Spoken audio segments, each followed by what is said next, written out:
Hi guys, welcome back to another episode of the DB Daily's Vlogs, Cars and Coffee. We have wouldn't call it a car, we have a van today. So we've after meeting up with PJ Maloney here, and we've got his absolutely stunning Ford Connect, but it's an M Sport. So we'll talk about that a bit more in the episode.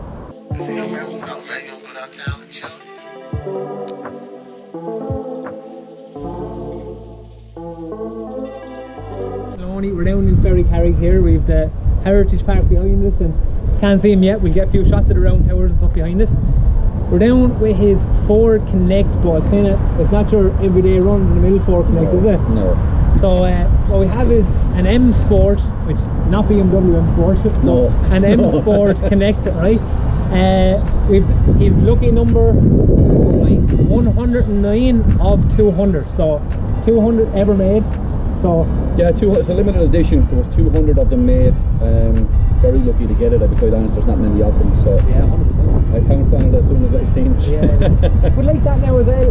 I know we're going to talk about the usage of it in a while, right? But like in years to come and stuff, this will become one of them modern classics, and it will become one of these collector items, like, isn't it? Absolutely. It should hold its value with its connection with M Sport Motorsports.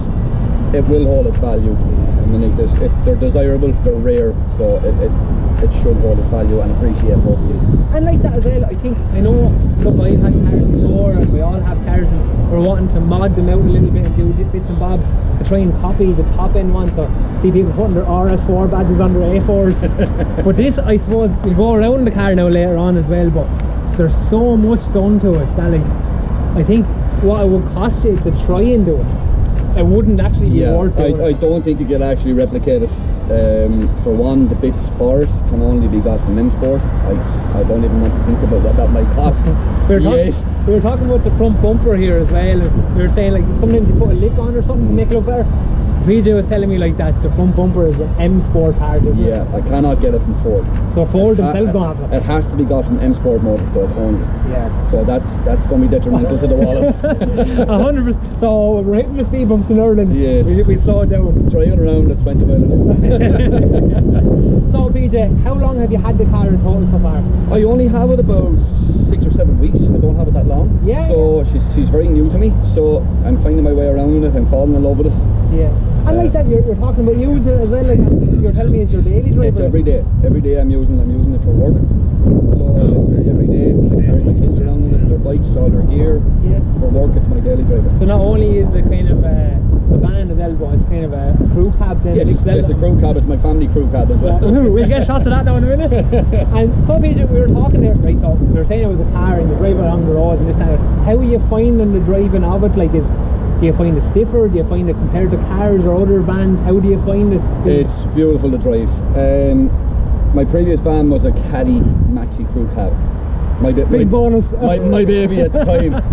But I find this one very much more responsive. It's much more, I get a lot more feedback from the driving of it. Yeah. Just a bit more weight in the steering, which I like. You can feel the road. It's a driver's van. It's not like driving a van. It's like driving a performance car because she's low, she's rigid. It's something I think that some companies are going away from too, because they're trying to get the lightest power steering and they're trying to get the lightest this, and no, you can't really feel things. No, I don't like that. Yeah. The ones where you can turn with your little finger, that's not for me. Yeah. That's not a driver's car. I like to feel the responsible road. Yeah. I like that weighted steering. It's a better driver. You've done quite well then, I suppose, because you've talked about your car history now in a moment as well, but you've got something that is kind of responsive and feels using the daily driver for work as well. So what if we get our plug in here? What do you work at, PJ? I have a tyre centre, Maloneys Tyres in Mountain Bridge. Yeah, cool, yeah. So we'll have if you need any tyres, that's nothing sort me out. We sort out a lot of the guys from the DB Dailies there. Yeah, we'll get the link in the description here as well somewhere. So click on the link and hit up Maloney Tyres. But so that's like that, you're using it, you're putting tyres in the back of it, you're putting wheels in the back of it. Yeah. So it is a functional van. Absolutely, it's practical and it's beautiful. So it covers both angles. Yeah, you've done very well to be able to tick all the boxes here, really, isn't it? Even as far as the business goes as well, I know you're doing powder coating and stuff as well. Not only would you have wheels and tyres, but anyone who's looking for powder coating cars, big, small, we can get that sorted as well. Yeah. Absolutely, So it'll be delivered to you. It's such a beautiful van, it's great one, isn't it? But then, so Peter, we were talking about how you were into your cars and you're a driver, you're looking for a van that was responsive and stuff. We're looking, I suppose, when I was small, PJ was going around and he's one of these people that was kind of in the car scene in the Max Power era. Yeah, absolutely, yeah. Early 2000s maybe? Yeah, thereabouts. The first car I ever modded really was, I had a 92 Corsa. A 1 litre city. For our English people, it's a Nova, I suppose. The Nova, I suppose. It was the Irish Nova. Yeah. But I made her look like the GSI Nova. That was my first taste of modification, I suppose. Instead of 15 inch alloys, absolutely unheard of back then. It was, 15s were big then on a car, so they were very big. I know, like you're looking at people running 20 inches. Yes, exactly. It's really developed. So it was simple. It was simple modifications. Colour coders, little vents in the bonnet that didn't work. They were just stuck on, there's no actual holes in the bonnet? No, just things like that, all colour coded. It's very simple, but made it look the part. Yeah. But then went into the Max Power era then, it was just, it went big on from there. Always big everything. Big it was Lambo doors. like the name says, it was max of everything. I never went down that route because I never had the money, because I was just buying sports cars. Yeah. We're going to show the list now in a minute. But yeah, so like that, the Max Power era, it was expensive. Oh, very much so. The era of fiberglass, we call it, in Ireland as well, isn't it? Very much so. Even to give an example, there was a friend of mine in Kerry, Richie Cleverly. He was going to Australia. He gave me his car. He didn't want to sell his car. Yeah. It was the 93 Honda Civic. And he was very much into the mod scene. 5,000 or 6,000 on the body kit outside, and the same again on the inside on stereo, DVD. Yeah. Beautiful car. And I drove it for a year. He took it back then when he came home, and it was a beautiful car. But for me, it was a lot of money tied up in the car. Yeah. So say we were talking about the era then, PJ, and you were kind of saying that you slightly avoided being called the Max Power era. What would you say your list of cars then have been on the list?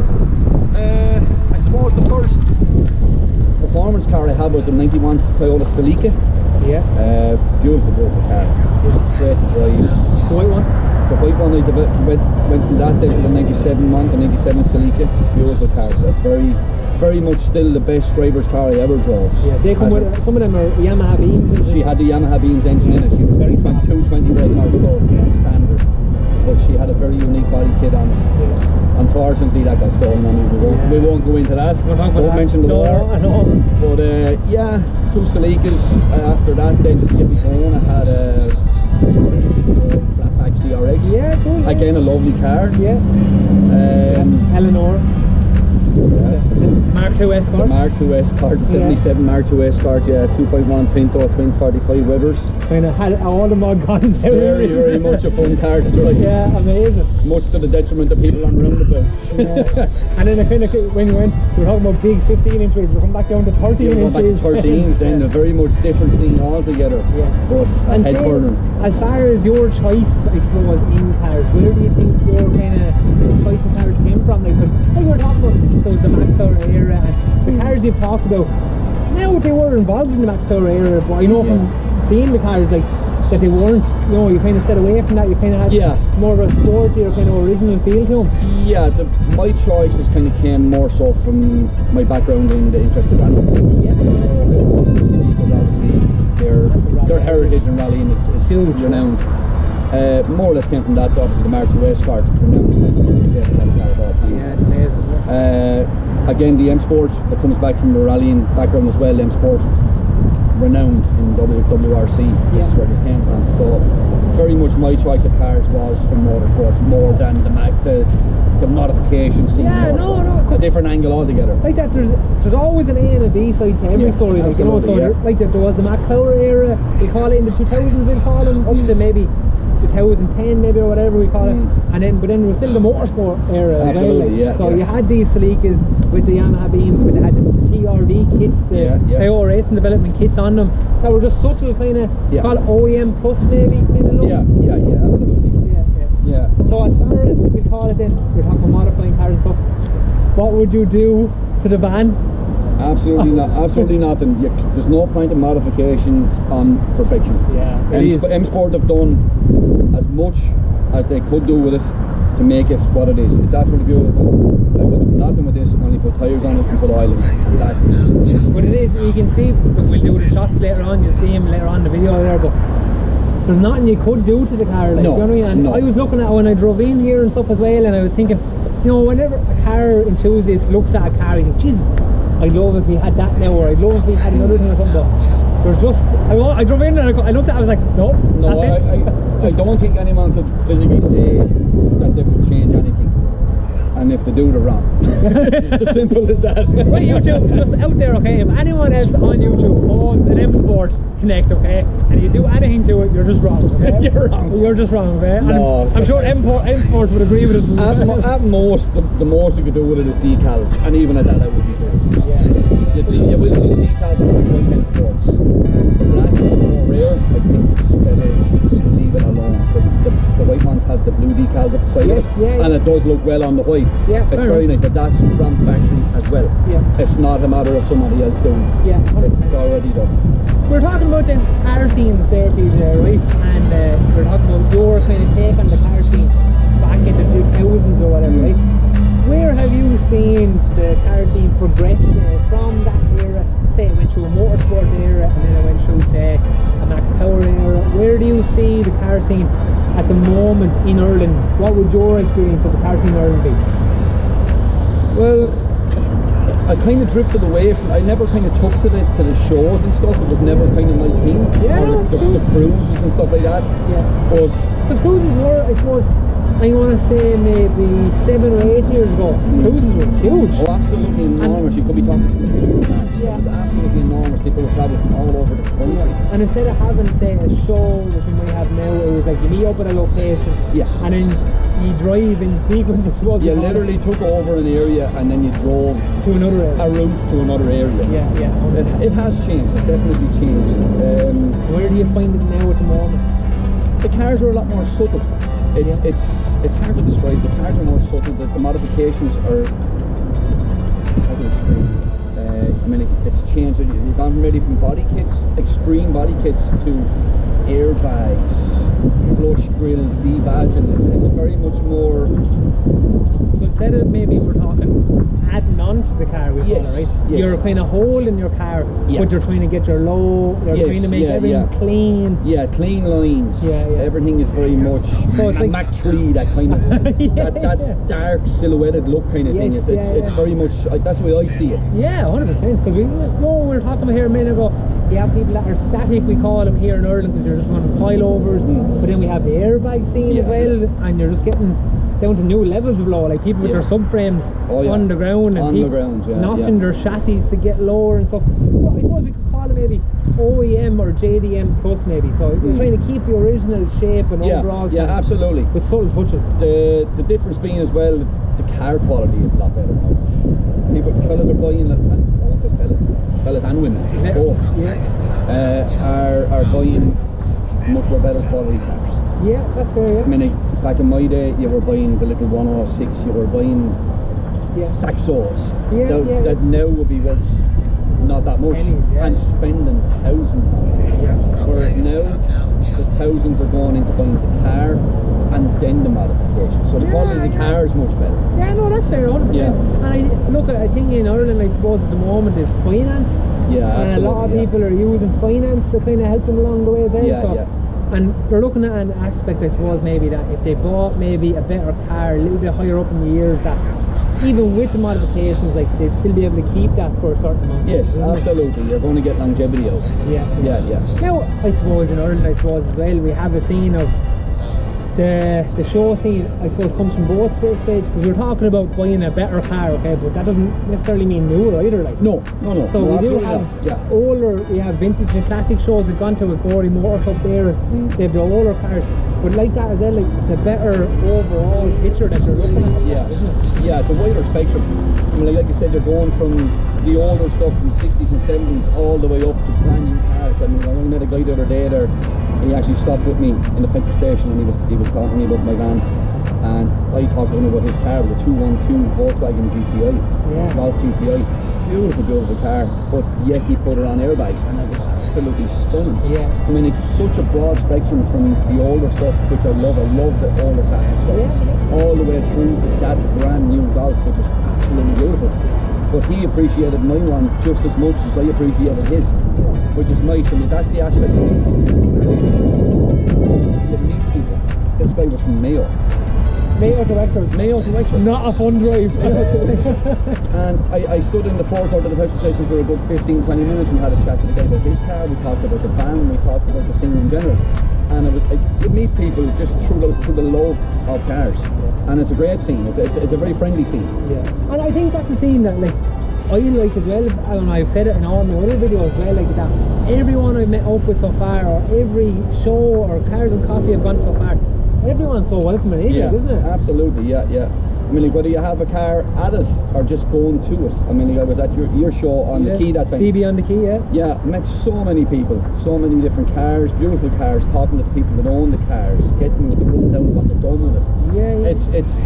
If you're into your cars, it's very worthwhile going to a show, not even to bring your car to it, but just to go see the cars and talk to the people. It's for everything. It's educational because you learn what people are doing with their cars and you see what's new on the scene, new things. Yeah, or even like if you had like look, I had my MX-5 there or whatever, and I went to the Gory Moore Club show and there was an MX-5 there, and I got chatting to the guy and I was like, how did you do that and how did you do this? And everyone's very open. Absolutely, it's a learning curve. No one's trying to hide anything from anybody. No. I mean, if advice can be given, it will be given. Yeah. And that's good. I suppose if we were talking about maybe racism or sexism or something, there's no carism in our exactly. Yeah. There's no kind of the discrimination. My car's better than yours. Yeah, the discrimination between cars. Yeah. Look, we keep saying the word cars here, right? But even you were saying the guy had a brand new Golf GTI car, okay? Yeah. Unbelievable car. Beautiful, yeah. But you had a van. Yeah. And he was still able to make that crossover like between car. Absolutely. So between private and commercial, like there's still a join there. Like, he appreciated the rarity of this. The first question he asked me, was it a genuine M Sport? And I told him it was, and he said, well, that's rare. So he appreciated how rare it was. And he loved the look of it. He knew by the look of it that it was a genuine. He was just clarifying that it was. 100%. Before he said anything. But it is like, you know, and it's good to see with people like that.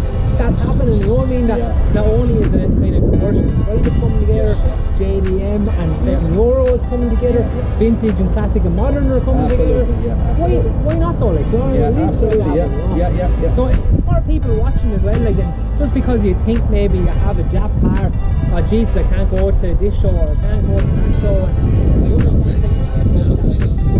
I know they're doing a lot of work with us as a club as well. They do only German cars, but like people with Jap cars can still go to a German show and appreciate what's there. It's a car show. Yeah, I mean, go. So go. I know we were having one of our Cars and Coffee soon enough, and like first name on the list, get down to it, you know. So we're people come to us and ask, what do I need to do to my car to come to the show? It's completely up to you, like. You know what I mean? Like, it's for everyone. Like, and vans, cars, trucks. We had Sam Smith down, or Sam Bennett down, did a rock crawler, you know what I mean? Like, do a lot of work with Sam. Unbelievable, like, you know what I mean?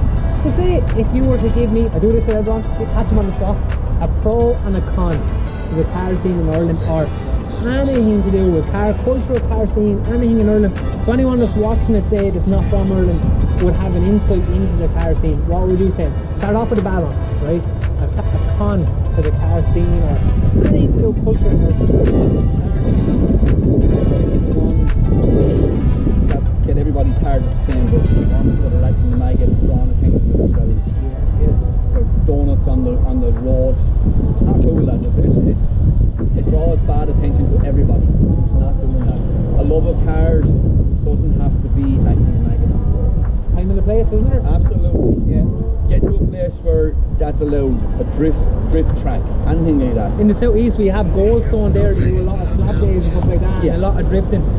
I know we have Mondello is the biggest, probably the only proper track in Ireland, I suppose, is Mondello. Like, they're there, they're useful. They are there for anyone. Absolutely. And like, it's not, you don't have to have a lot of money. Like, there's certain, even down to roll cages. Like, you don't need a roll cage to go to Mondello. Like, you know what I mean? Like, so there is safety features. Keep it in its place. I mean, like, everybody gets tired of the same brush. I mean, like, I have a love of cars.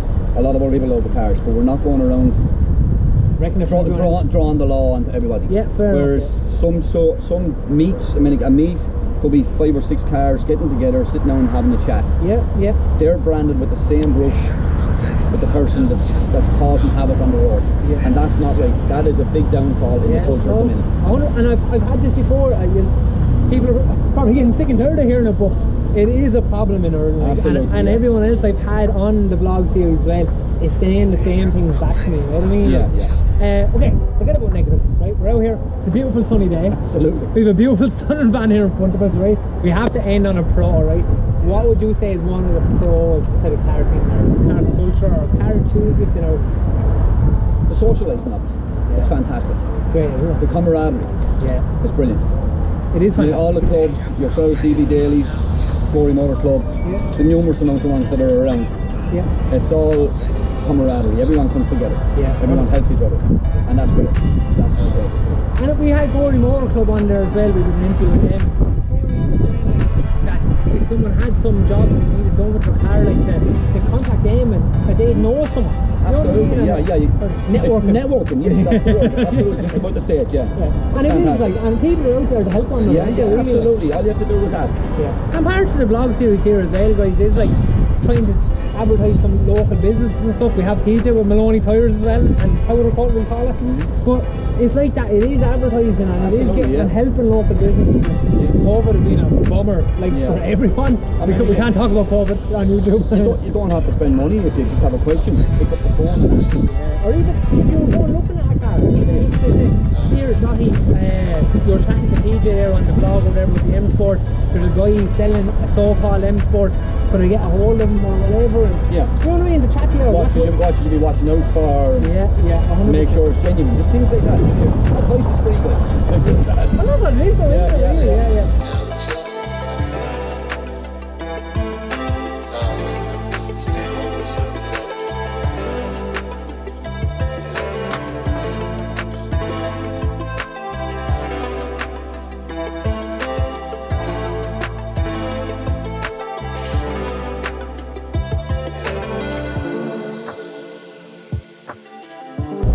Right guys, so from me here at the DB Dailies vlog, from a DB Daily side of thing, like, share, comment, subscribe to the videos, get us on dbdailies.ie, get us on Instagram, get us on Facebook. You'll see our tags down here below somewhere. Simon will look after that. The same, I'm Dunners_DB Dailies. If you have any questions, get in contact with us.